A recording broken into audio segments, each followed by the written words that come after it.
On the back of that incident, Phivolcs is now calling for a manual audit of all structures in Metro Manila and nearby provinces that were built before 1992. And that is to determine which buildings or houses need to be retrofitted or demolished in preparation for the big one. And to talk more about why this is important, we have Mr. Adam Abinales from the Association of Structural Engineers in the Philippines. Good afternoon. Good afternoon. Right. So I'm really curious, why was 1992 the date that was picked? Is it because it came after the other earthquake? No, Or did you just pick that date? No. Actually, 1992 is the fourth edition of our National Structural Code of the Philippines, in which the seismic provision was revised and become very stringent. Okay. Now, prior to that, actually, we still have 3 editions of that code. The first code was published in 1972. So during that Kasiguran earthquake, where the Ruby Tower collapsed, practically we don't have a code yet. We are using the American code that time. So right after the Kasiguran earthquake, we came up with this 1972 code. And since then, the code has been updated. Being updated, yeah. And because of the earthquake events that has been we experienced. Okay, so right now for structural engineers, this 1992 code, is this the be-all and all of it? I mean, it's the most complete, it's stringent enough to last us until the big one, so to speak? That is correct. Yeah. That's why all the buildings that were designed and built prior to the 1992 would really need to be evaluated. Okay, sorry Charles, just to cut in really quick.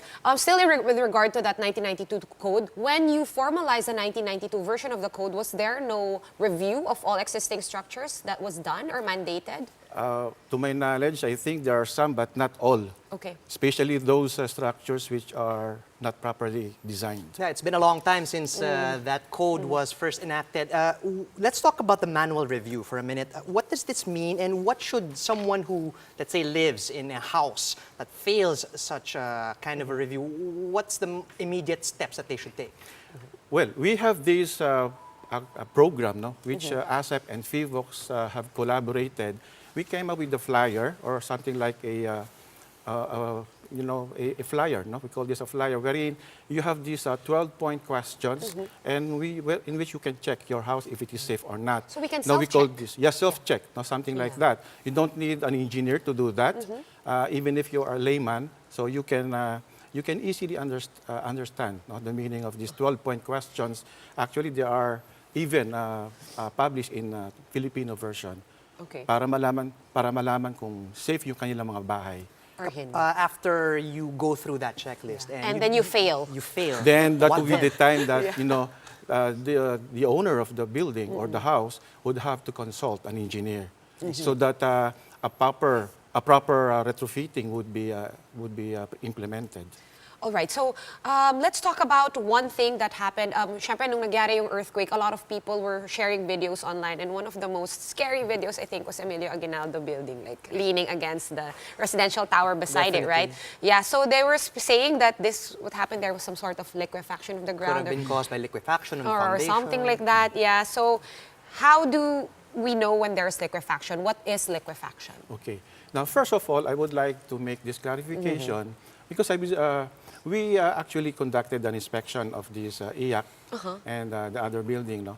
And we found out that it is not caused by whatever, like for example, liquefaction. There's no liquefaction in the first case. The building and these two buildings are really close to each other. Yeah. It so happened that they were built that no seismic gap was observed. That's why when you try to look at the photo, it seems that the AIAC building is leaning towards the other building. Correct. So there's no such thing as leaning. Although we came up already with the report which we submitted to DPWH, and I understand that DPWH will give an official statement about that. But for the liquefaction, if there is a liquefaction, it would be massive. Now, liquefaction is actually a phenomenon in which the soil will lose its ability to resist the load. Okay. So if you have the structure standing on a soil, which is in most cases saturated with water, due to the shaking, there would be something like a flow of this soil, like a quicksand. And what will happen to this structure? They will tilt, they will rupture, they will collapse eventually or subside. Okay. We're looking at that map shown Yeah. on our screen. It's scary. I'm it's scared. really scary. So Yeah. how do we, is there some sort of self-check that we can do to see if, or do we need to call the professionals in for this? Well, in that case, you really have to consult, especially I think the one that produced that map, the liquefaction susceptibility map.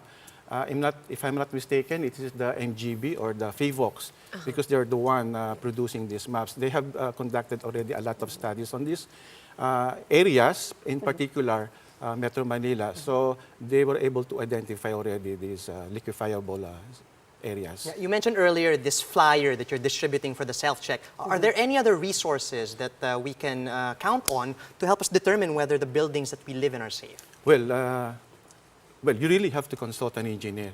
So especially those buildings, big buildings, you really have to consult an engineer for you to be able to know whether your building is still okay or not.